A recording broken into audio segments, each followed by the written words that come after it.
A very good morning to you. Here we are Friday morning. Welcome to Man Up on Jam 316. My name is James Okumo. This is Datka Space, where we talk about issues to do with men, and we discuss issues that affect us and how we can become better men. I have a question for you as we begin today's show. As a man, do you have a place or an activity you indulge in when sometimes you just want to be alone, or you want to just release the stress, or you just want to be yourself? You know, different people do different things. There are men who love soccer. They hang out with friends somewhere. They watch soccer. You know, they share some nyama choma or something. There are those men who that's their thing. There are other men, they have their toys.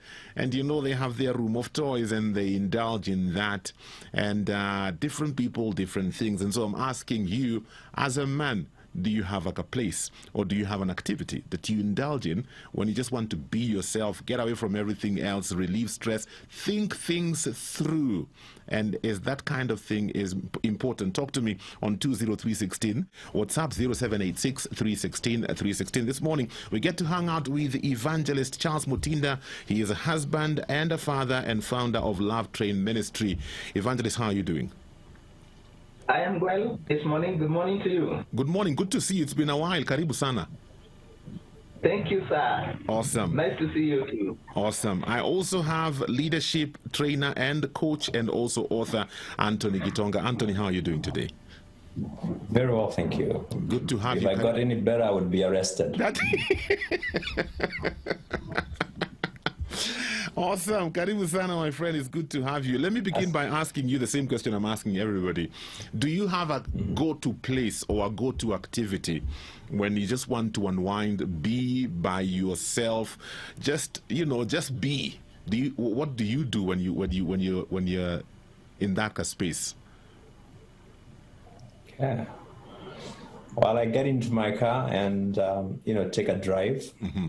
And as I take a drive, I load in some nice oldies songs of the 70s and the 60s.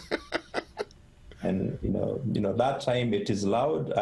If I had an accident, I wouldn't notice. Wow. I would never have thought. Imagine, I would never have thought. That's interesting.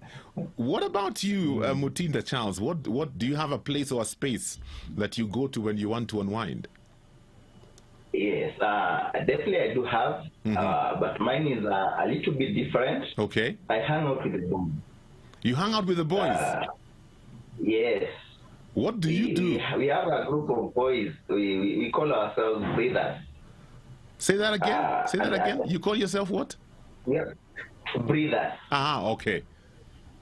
And the analogy behind breathers, we say, when you look at a car, the bigger it grows, the more it needs the inferno, what we call the... Yes. Now, we realize you keep on growing, the more responsibilities you get, so you also need a place to breathe out. Mm-hmm. So we... Oh, we seem to be losing you, my friend. We are losing you. These guys have planned. We don't have a specific... What we normally do is simple. We just decide we are going to meet at somebody's maybe house, but not in the house. Probably in the garage or outside. We get some kanyam choma. We start doing the choma and we start talking. And opening up and sharing. And we are like about 10 guys. Sometimes we are 7 and where we go and they invite friends. And we start talking maybe from 11 in the morning. But sometimes we have 3 p.m. at night, a.m. Wow. So we don't have a specific time. We just hang there. And the good thing about it is after it is over, we say probably shall meet in 2 months' time or 3 months' time. When we go back, it's our wives who keep the diary. And they tell, hey, on that Saturday there's a breeders meeting. Don't dare. Because we have one virtue. We say when we come there, we have no titles. Yes. We have no, just as men talking men issues. Okay. Hey, you guys breathe a lot. Mpaka saa 9 ya usiku. That's a lot of breathing right there. Anthony, I'm wondering, is is this space. This space, sometimes people call it different things. You know, the common thing that people call it is maybe the man cave. Is it important? Very important. Uh-huh. Let me tell you something. When you look at, let's say, look at a woman and a man, they have boarded a matatu. Mm-hmm. When you sit next to a man, there's probability by the time, assuming you're going to Kisumu, there's a probability you not know even the other man. Yeah. Unless two things happen. You can talk about politics, you can talk about football. Yeah. But unlike women, if they are going to Kisumu, they sit next to another. By the time they are in Limuru, she would have known the other woman's name, where she comes from, what she does, how long she has been married, and they're able to bond, and they're able to talk, and they're able to create friendship. Mm-hmm. But as men, you're being treated in a way like we keep our things. Oh, men don't talk, men don't cry, men don't do this. And it affects us. But when you get an opportunity to be able to share, to speak what is it as a man-to-man talk, mm-hmm. it gives you grow, we say it grows older and wiser, and also it makes you maybe better than the year before. Okay.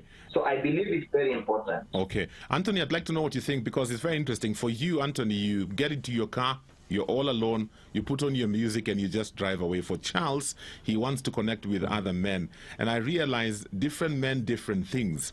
You know, so I don't know what you think about that. And just still with the same question I asked Charles, how important is that space? Well, the space is important in the sense that it helps you to reflect. It helps you to, be close to yourself, connect with yourself, and begin to analyze, what problem that would be. I also hang out with men. There's a group of men, we are 6 of us, we meet, and we can virtually talk about everything. With them. We are naked and unashamed when we do that. Yeah. The space is important because while human beings are social animals, men are private social animals. We kind of are a bit private. Mm-hmm. What do you mean by private social? We are private social, as in our social is not open to everyone. Uh-huh. There's a trusted troop of men that we open up to. Mm-hmm. For the most part, when then we get to meet with a wider group of men, we begin to do what is called sizing up and navel gazing and understanding, who calls what shots. And if somebody calls bigger shots than you have no business telling them about your weaknesses because they'll use that against you. And so that's the social, but the private part of it. So a man who lacks a cave where he can meet fellow men who are cave dwellers with him there and share some of the things that he has not told a soul will probably be a good friend to Frank Jenga very soon. Anthony, before what you said sank in, it took about 2 seconds and then it sank in. But I hear what you're saying. But then we have men who don't connect. We have men who don't have a band of brothers. In fact, I remember some time back somebody had put a post on social media and he was addressing it to men, and he said, men, I just want you to mention those 3 people, those 3 fellow men who will stand by you day and night. You can call them today and they'll be by your side. And a lot of us men were thinking, hiya, by the way, I don't. What's the danger of that, Charles? For those men who basically are doing life alone. They don't have that space where they can connect with other men and just be themselves. Charles, are you there? Ama, you've entered into the cave and closed the door. Alone. Go through things alone. And you have nobody to share with. It's easy to, collapse. It's easy to reach a point. Sometimes so-and-so is gone, and they were like, what happened? That guy he was good. That guy, we used to interact with him. Nobody could have thought about that. So sometimes the dangers of collapsing in matters of getting into depression, getting into suicidal thoughts, getting into doing actions that were not part of you or people could not think about it because you are so close in. And when things, I take for an example. When the bulb has switched off or it has broken and it needs fixing, My wife tells me, that bulb needs fixing.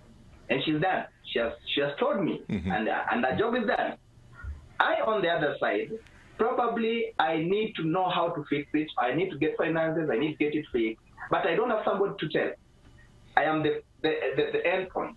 So if such stuff happens and we find there's nobody to share with, just normal stuff, it becomes a place to get so depressed.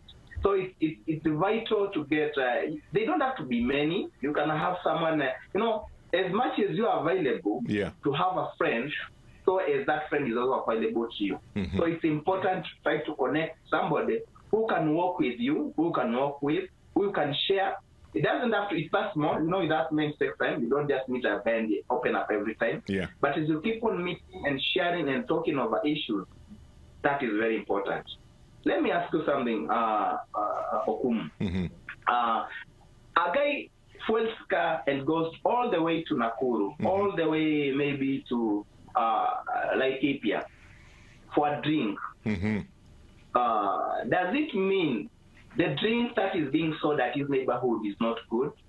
Does it mean it's of less value? No. But he has to fuel. Why? He needs to connect with another person. And that connection, that bonding, is what women don't understand. We don't connect like them. Yeah. We connect different. We and that way it keeps us moving, because the way you move, the way you connect with others, it gives you that mileage. Yeah. But the moment you are alone, it's dangerous. There's a time I saw a video, Anthony, on social media, and the caption said, "This is what we boys do when we are alone," and it was a video of some men. They were mimicking wrestling moves. They were in a pool, and they were just mimicking, the way wrestling is and all these moves you see in the wrestling rings, and they were mimicking that in the pool, and they were having so much fun, and sometimes you just need time to just be silly, to just be yourself, to just remember, that you're also, there's that cowboy on the inside of you as a man that sometimes wants to come out and express itself. But sometimes when women see us doing some of these things, they don't understand. I don't know what your thoughts are about that, Anthony. And I don't know if you have those moments where sometimes you just want to be that little boy again and do some things that I'm not reflecting, I'm not building the nation, I'm not leading people to Jesus, I'm just being funny and silly because I need to do that for me right now. Yeah, I mean, there is a place for that, and an important place to be. You see, in each one of us, there is a boy who, the Holy Spirit allows him to be expressed every so often. Yeah. But the kingdoms we build around ourselves, let's say that I'm the CEO of an organization, I literally have to make sure that my hair is in place, when I wake up, and my glasses are intact even when I'm asleep. So there's a level of pressure the society gives to us. There's a level of unnatural acting that we are in all throughout the time. I'm a senior pastor of a congregation. Yeah. I can't tell people everything I face. But when I get down with my boys, we are not necessarily going over there to do ungodly things. Yeah. But we just want to go and be, boys, talk about our fears, because sometimes if we talk about our fears among other people, they would say, but we were looking up to you. Now you spoiled the whole thing. Yes. So there's got to be that space. But many times people have taken that space to mean it is useless. It's fun that is unnecessary. It's time that, is wasted. But that's not the thing, because, society has caused us to live as if we are on Facebook throughout, where we posture, we put up the best foot forward, but we don't live that kind of life. It's a sine wave. We are up and we are down. We are up and we are down. And when we are down, we don't know who to talk to.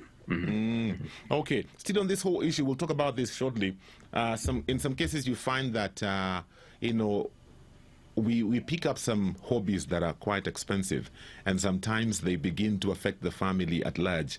You know, I was actually just looking around at pictures of man caves, and there are some men who have some rooms in their houses where this is my room. You have your big screen TV, you have your video games there, you have your library there. You know, for some men, it is if it's not gadgets, it's vehicles. I was hanging out with a friend of mine the other day. Both of us love Volkswagens, and so he had gone to show me another Volkswagen. And so I asked him, so dude, how many do you have so far? And he counted almost 15. 15. Half of them are not moving. 15. I looked at him and I thought, boss, I thought I was sick. You need an intervention. What are you doing with all those cars? And so sometimes we get into those habits and to those hobbies, and they go overboard. So we'll talk a bit about that and how do you create balance even with what we are talking about so that you don't lock other people out of your life. It's about 20 minutes after 8. It is Man Up on Jam 316. We are talking about the man cave. Question I'm throwing out to you this morning as a man: what is that go-to place or activity that you indulge in when you just want to unwind or you simply want to be yourself? 20316 SMS line, WhatsApp number 0786 316 316. And if you have a question, feel free to ask. Ladies, if you have questions for us today, we are here. Feel free to ask your questions as we continue with this discussion. We are talking about the man cave, and hanging out with Evangelist Charles Mutinda, and he is an evangelist, husband, father, and founder of Love Train Ministry, and also leadership coach and author. Anthony Gitonga with us in studio. Gentlemen, there's a question here. Maybe Anthony, you can take this one. This one is from Juma Kelvin. Juma Kelvin is saying, that's a wonderful discussion indeed. Does personality segments have anything to do with how men unwind? Well, that's a good question. Personality is overrated. What do you mean? It's overrated in this sense. I have met with a lot of people who justify their behavior because they say, you know, that's my personality. That's the way I am. Okay. And no, that should never be the case. Now there are people who are outgoing. Naturally, they will want to be the life of the party. There are people who are introverted, who kind of recharge their batteries on their own, and that's me. I recharge my batteries on my own. But then I recognize that there is a place of a community of other men that I need to connect with. And so while I can live all by myself in a hermit alone, writing books, reading, and connecting with God, I need men that I can talk about, you know, my struggles with this and my struggles with that, and, you know, just see how they are dealing with issues. And so it doesn't matter what personality you are. Many times we are not able to get into those groups of men, support groups, accountability groups, as you may call them, either because we feel we are better than them, which is called pride, or we feel, we are too private and, confused that other people are not. So those are some of the things that I would say would hold us back from doing that. But it's necessary to do that irrespective of your personality. Remember, personalities are generalizations of behaviors. We are all the personalities that you can take any one of them. We have all of them, but we choose to emphasize one or two based on nature, nurture, upbringing, culture, and the troubles we are going through at the time. Okay, I love that. Mutinda, you can take this one. This is from a lady. She's asking, how do you deal with a husband, who has no time for his family because he's always unwinding with the boys? They say too much of something is poisonous. Yes.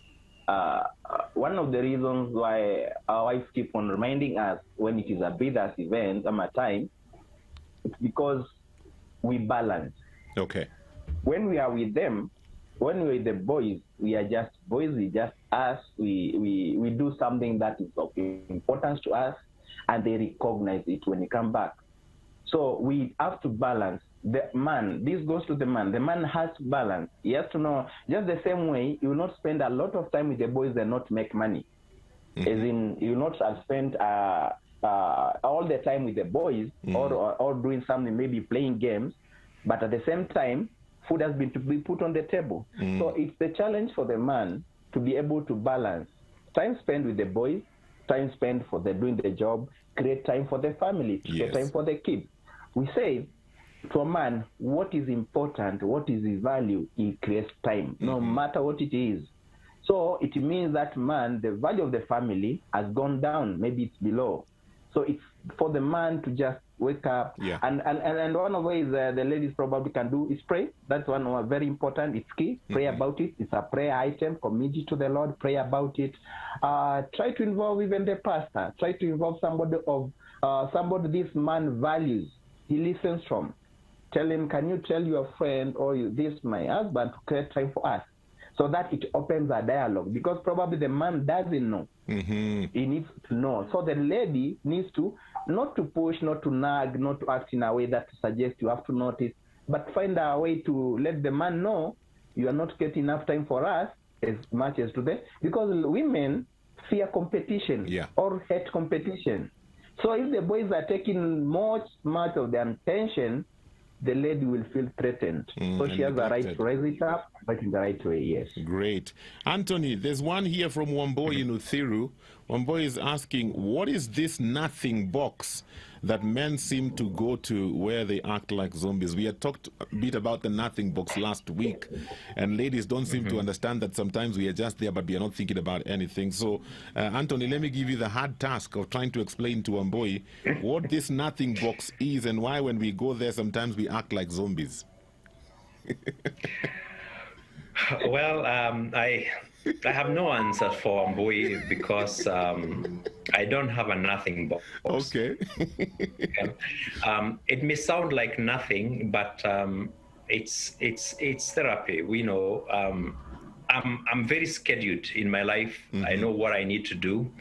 But when I'm out with the boys, I just remove all schedules. Now, there's going to be small talk that is neither here nor there. There's going to be politics. Well, I am not a football fan, so I don't even talk about it. But there's going to be some small talks, and that would be called a nothing box. There's also something else that is called a nothing box. People do not value solitude. So even when a man just goes out and, does nothing but think, does nothing but connect with his God, analyze his goals, and, not come back with a big check, and he spent 3 days out on a retreat, that could be called a nothing box. Yes. Because we live in a society that doesn't value me time. In fact, when COVID struck and put all of us into solitude mode, some people cringed about that and they did not know what to do. Yet, we need to schedule times of solitude, not just wait until there's a problem where we run to the boys, but schedule it. Now, that solitude time, for many people, it's nothing because you're not producing any money. Exactly. You're not calling clients and you're not doing business. You kind of are doing nothing, but you're really not doing nothing. You are recharging the batteries. Very true. Otherwise, you'll kill the goose that lays for you the golden eggs. And I think that's important. Can I chip in? Yeah, yes, you can chip in. Can I chip in? Yes. There was this time we were meeting with the breeders, Yeah. and we had one of our pastors. I had invited a pastor friend. Yeah. So when he came, we didn't know even he was a pastor. So we shared, and then around the 8, he wanted to leave. So we don't say we are leaving. So he said, kindly can I allow me to leave? But so it was, what is your feedback? What do you think about since you came now? He said, actually, I have been having an issue, and I would like some help. I'm newly married, and my wife is pregnant for the last 4 months, but I have tried everything, and it doesn't work. It is stressing me. I can't touch her. I can't get near to her. And I'm trying to find out, how do you handle this? I'm a pastor, and I can't talk to anybody about it. As he was saying, another brother lifted and said, even me, another one. So we had around 4 or 5 similar cases. And we talked about it. A guy was leaving 8. It was 3 in the morning when we were breaking up. Wow. Because by the time he was leaving, we shared our experiences. Those who have been married long enough. We have those who are not married. We were able to share our experiences. And even that quiet man who comes and just sits there and just listens, he was able to say, I am having the same issue. What do I need help? And through that discussion, a personality issue does not come in. I want to agree with the pastor. When you bond, when you meet somebody, you can bond and agree.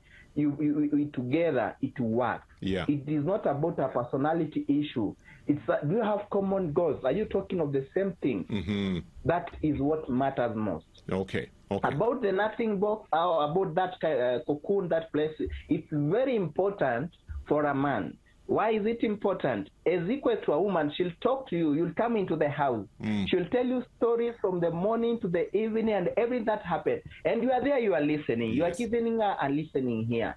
So when it is your time now to go and do opposite, she needs to understand. You need to be in that. If that works for you, why should not it understand and give you the space? It works. Okay. Back to what I was mentioning earlier before we listen to some music. Sometimes, whether it is hanging out with the boys, for some men, they just pick up a hobby. They love gadgets. There are those who love cars. There are those who love different kind of things. How do you create balance? Because I've seen cases where now it begins to drain even the family finances.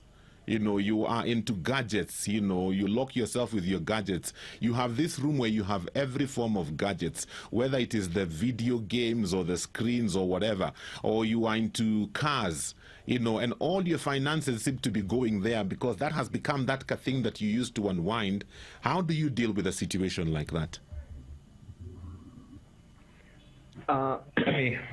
Sorry, go ahead, Mutinda. As I said earlier, it's about balancing. You need to know what I'm doing, what value is it adding to me and to my family. One of our brothers is called Kelly. Kelly works in Nairobi and he has a family. Yeah. And when we have in our brother, it happens in Nakuru. Kelly comes with his family, takes them to a hotel, boards them in a hotel, and in the morning, it is a Sunday, he takes them to the church and goes back. When he boards them in an hotel, the lady connects with other lady friends. So it costs him to do that, but it adds value to him and to her. So you need to be able to be in a position to ask yourself, what value is it adding to my family? And how much am I taking care of the family? Okay. You can't just spend 24 hours playing a game. Let's say the TV, the PS. It's okay to play. There's nothing wrong with it. But if you spend 24 hours, you sleep there, you eat there, you go to the washroom, you go back, you have not watched the kids, you have not known where your wife is, it loses value. So it is important, it is key to balance how much far you can go and what you can limit. If you're like your friend who loves cars, that is good. He spends a lot of time in the cars. But you can imagine, you find the creditors are coming to take away their house or another something valuable because he took a car without paying. They have gone with the cars. They have not gone for the house. What happens? Where do you leave your family? Where do you strike the balance? As a man, that's where leadership comes in. Yeah. A man is called to lead, and the leader knows how to balance. That is the key thing, know how to balance. Okay. Anthony, you want to add something to that? Well, a quick one on that one. Life does not consist in the abundance of things. And I've seen a lot of men defined by what they wear, what they drive, and where they live. Yeah. I have no problem with the guy who has 10 Volkswagens, so long as his wife has 10 houses, 9 of which are on rental. I have no problem with that. Yes. So if you want to indulge, just as a rule, this is what I do. I'll buy one car. I don't need 3. I just need 1. But then, if I want to add something else and something else, I'll ask, is it more than 10% of my income? Because if I already have a house and a car, then what else do I need? My sons came over. They know I love my gadgets. My gadgets are a phone, an iPad, and a computer. Those are my gadgets, and I use them to generate income. So he came over and asked, "You've got top of the class iPhone. it costs a lot of money. Don't you think you should consider something else? I sat him down and I told him, let's talk about, that time it wasn't an iPhone, it was actually a Note phone, a Note 7. And I told him last night I wrote a lesson on my Note phone using the stylus, and I sold it to a multinational for twice the price of the phone. And so I told him, this is not a gadget to recluse with. This is a gadget that enables me to do work. So again, I'm saying this so that we do not confuse indulgence in certain things. But sometimes you'll find somebody who has very expensive things, but they are measured and they are used to generate income, and that's important. But then when we connect, we are either going to be connecting with God, even when we are with our friends, or we're going to be connecting with our giants. And the giants are the problems that we have that really make us intimidated. And when we go that, we're going to get into the next level of connecting, and that is with obsession and with our greed. Many times when greed comes in my life, there is a problem I'm trying to avoid. And I need to deal with that problem. Greed is driven by something, and it's driven by insecurity. Wayne Smith once said, no amount of personal competence or personal accumulation of possessions compensates for personal insecurity. I can tell you, no amount of personal competence compensates for personal insecurity. You need to be secure in yourself first. Otherwise, it's going to be expressed by an endless trail of gadgets, women, and all manner of things that follow. Wow. There's something you've said, Anthony, that struck me when you talked about giants. And I'm just wondering, do we sometimes revert to these spaces or these caves, as we call them, because we are running away from our giants? And so this becomes an excuse for me not to take responsibility and for me not to face what I need to face. And so this becomes the distraction that I need to take my mind away off the important things. And the answer could be yes, 80% of the time. You see, a cave is not supposed to be a cop-out. It's supposed to be a coping mechanism.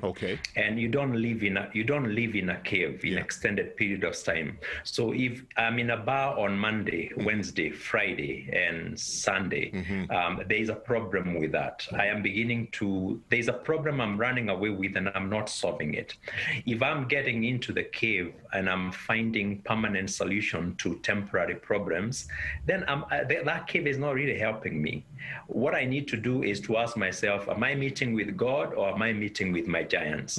When I start analyzing the problem that I'm in, am I growing in the solutions I'm trying to bring across, or am I just coming to a grinding halt? If I start envisioning the solutions that are coming out, am I doing that out of fear? Am I going on, or am I giving up by the time I'm coming out there? Because if I have spent all my money on gadgets and creditors are at the door, then I will give up on life, and the next thing you will find is some hanging sealhood from the ceiling. Suicide has been committed. After I have processed all this in my cave with my friends and we have done work, do I distinctively execute the strategy, or do I destructively execute that strategy? Is it the cave where they tell me that if you're having trouble with your wife, get 3 university girls? Because then that cave isn't helping me; it's destroying me. Wow, I like that. I like that. It's about 19 minutes before we get to 9 o'clock. If you have any questions for us today, send them in right now on 20316, WhatsApp 0786 316 316. Now, gentlemen, there's a question here from a wife on the whole aspect. I think, Anthony, you're the one who mentioned this, on the whole aspect of the kind of men you're connecting with. And she's saying, ever since my husband started connecting with this group of men, he's never been the same man again. How do I intervene in a situation like that? Because it seems like he's getting bad influence from the kind of men he's hanging out with, and they are so close. I don't know how to change that. How do I handle a situation like that? That's a tough one. It needs a lot of wisdom to be able to do that. Number one is prayer. It's really to pray. It's to pray for your man, because yes, there are companies. I have been approached by a group of men who wanted me to get into an elder kind of a situation, which was driven by a Kikuyu way of worship, which meant that I would take a goat and then I would get into the process of oaths, and before I would know it, I would be deep into the traditional religious practices, which would take me away from the God that I love. And these were not strange men. These were respectable men. These were relatives who wanted to do that. I mean, I can tell you stories of men who've been drawn away from their faith, away from their family that way.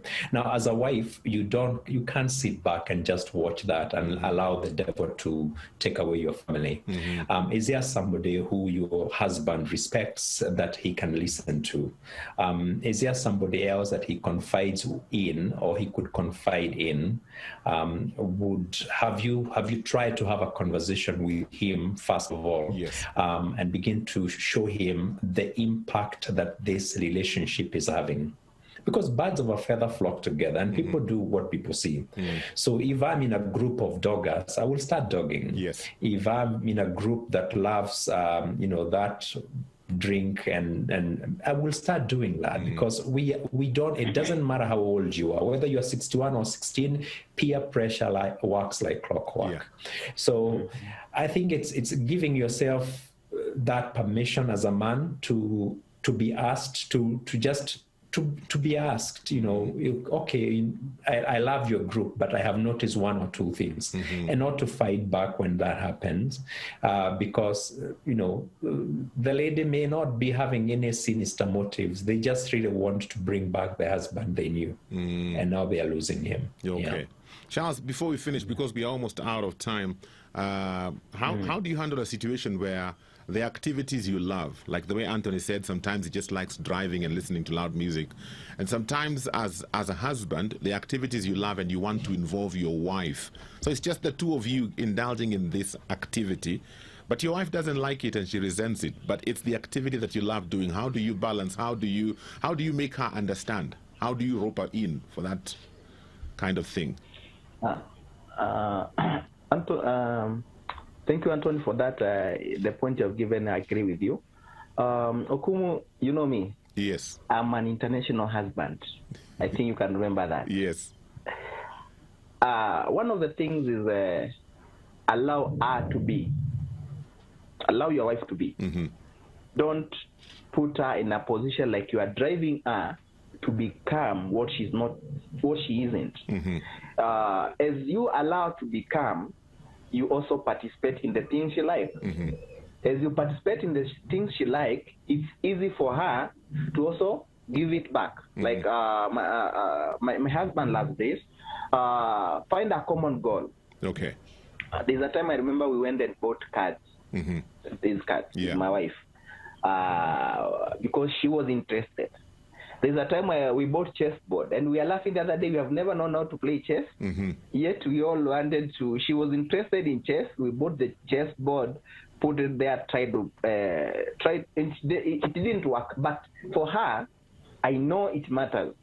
So when you let her be, the things she wants to try or the things she wants to become, as you help her to become, she's going to give you space also to become and enjoy the things you love. Okay. So most important is recognize her. When you recognize your wife, her values, the things she values, she loves, you are in a process, in a way also, being able to have space to do what you love most. Okay. Gentlemen, unfortunately, I'm out of time for today, but I want to say a big thank you, Anthony and Charles, for availing yourselves to be part of this conversation. Asanteni sana. Thank you. Well, we have time for one more thing before we get to 9 this morning, and that's Food for Thought with Professor Ndete. If you remember, we kicked off a series talking about OCD, Obsessive Compulsive Disorder, understanding what it is and how it manifests in somebody's life and what you can do to help somebody who has this kind of a disorder. So let's go back to that conversation. Food for Thought with Professor Ndete. Food for Thought with Professor David Bitte. A very good morning to you. Thank you so much for tuning in. Welcome to another episode of Food for Thought with Professor Ndete. Now, we kicked off a series last week talking about obsessive compulsive disorder, OCD, as many of us call it, and we only got to talk about what it is and defining, how it is and how it presents itself. We didn't quite finish that conversation, so we want to go back to it and learn more about OCD. Yeah. What causes this? Well, this obsessive compulsive disorder has attracted the attention of scholars for a long time. Okay. Actually, I remember, now that you mention it, I remember somebody called Professor Isaac Marks, M-A-K-S, like the book in the Bible. Isaac Marks is now gone. He was the original person from the psychiatry who described this condition. Okay. And I was so junior, but I could read his marks, and his writing. It was really a pleasure to meet this person as an individual, very junior, very senior person. And I can remember that time how they struggled with this condition, even how to manage it. And it was because that time we did not have the knowledge that we have today, because we have things called MRIs and magnetic resonance images, and there are different types. They can actually follow the way the brain connections are happening in the brain. Yeah. You can stimulate a person or put a person in a situation where he fears, and you can actually monitor the brain activities, which parts of the brain are shining or firing up when a person is undergoing this kind of condition. So with this kind of information, we can say for sure it is a problem with the brain. It's a medical condition. I'm just wondering, could somebody be having it and not even realize they have it? Yes, yes. So far, we are only talking about. We have talked about compulsion, obsession. We haven't talked about compulsion, where there is an activity. Yes, it can happen, and we see it all over the place. There are people who are very meticulous in the way they do things. If you go to their sitting room or their dining room, this thing must be at that place, that one must be at that place, this must be at that place, and if you change the arrangements, you are in problems. So the person who is changing is in problems with this person. Why have you caused disorder in the way I arrange my sitting room or my bedroom or whatever? They want to do things in a meticulous way.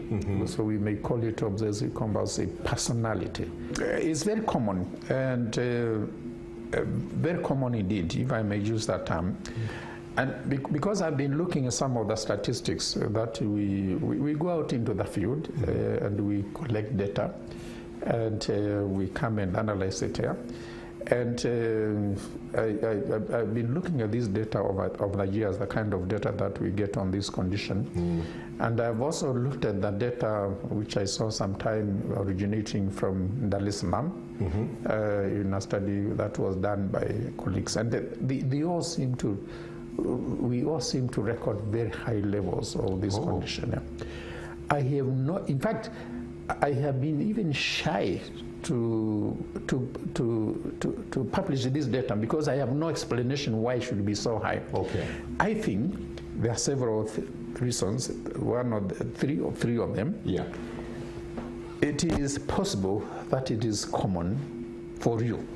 There is that possibility, but it's also possible that what we call obsessive compulsive disorders in terms of the details is slightly different from what is found in Western settings. So we might be picking a slightly different condition, which other people in other parts of the world do not pick. In other words, they could be slightly different. Okay. Or the other reason is that the instrument that we use have been developed in Western settings and have gone what we call validation. Validation is a technical term, which means this instrument that you are using to measure a certain condition actually measure that condition for you. So we are using instruments that have not been validated in this part of the world. In fact, for me, the concern has been so high that I had to get in touch with some people outside my colleagues and told them, listen, gentlemen, my colleagues, I'm seeing this condition, I have no explanation. Yes. So we hope we can all work together and analyze our data to see why this seems to be the case. So the long and short of this is common. We don't know the actual explanations, as I've just explained, but it's a condition that we just have to deal with when we see it. Okay. Yes. I'm just wondering, at what point does a habit or a behavior become compulsive? Because the example of maybe the person who likes their things neat. Yes. You know, at what point do you look at that and say, okay, now this one is compulsive? Because we have people who are generally neat, we have people who are untidy, we have people who are generally like being clean. So where is that line? The line is here. We are dealing with two situations. Yes. Without being very technical, we are dealing with what we call traits. T-R-A-I-T-S, traits. Traits are just the way people do things in a very normal way. It's like they are predisposed to behave in that particular way, and they don't cause a problem to themselves, or they don't cause a problem to other people. Yeah. So since there is no problem either to themselves or to other people, why bother? Why bother? And then it can go on and kind of become a personality problem. That is, this person is always like this, so we wonder, hey, is this man is always wanting to arrange things in a particular way. That is okay if it's okay with him, but it seems to be a little bit too much for him or even for us, because it's like he's forcing us to behave the way he behaves. This is what we may be a personality issue. This is the way this person is. We recognize him with that because that's the way we know him. A little bit old, but no problem. We can cope with it. But the moment it reaches a situation where it is a problem to himself, he knows I am overdoing this. It's stressing me. That I know it is not normal. I mean, it is within me, it's not from outside. And then people are beginning to complain a little bit too much. In other words, it is beginning to show symptoms. Then we say we are dealing with a condition. So you can see there is a continuum where it is almost not it's normal, it's a trait to personality to a clinical conditions. Okay. Yeah. Are there different types of this condition, or is it just one type? No, there are very many. They can affect an aspect of life. Okay. We say if you are thinking about, then we are thinking about what we call obsessions, which are in the mind. They can be on security, cleanliness, perfection. It can be somebody who just sit in his office and decides that I want to multiply in my mind without a calculator. I want to multiply in my mind 900 times 900 times 900 times 900 times 900 times 900 and I want to calculate that in my mind. Yes. Okay. You can see it's going to cause a very big problem for himself, because I don't think that is humanly possible to do that. And yet this person would want to continue doing that. So it can take almost any aspect of human behavior, and that is a challenge. The same thing when it comes to those who have this physical expression, that is, there is not just a mind, but there is some activity attached to it. Then there has many different variations as human behavior. You know, human behavior is so immense. You cannot say this is only what happens in human behavior. Human behavior is so immense. So in the long and short of it, it can affect any aspect of human behavior. The criteria is, as I said, whether it reaches a stage where it is a problem to that person, or even if it's not a problem to that person, it is a problem for other people. It is affecting the emotional status of that person, or is affecting the relationship with the people that are close to this person. When it reaches that stage, then we have a clinical condition for which there is need for management.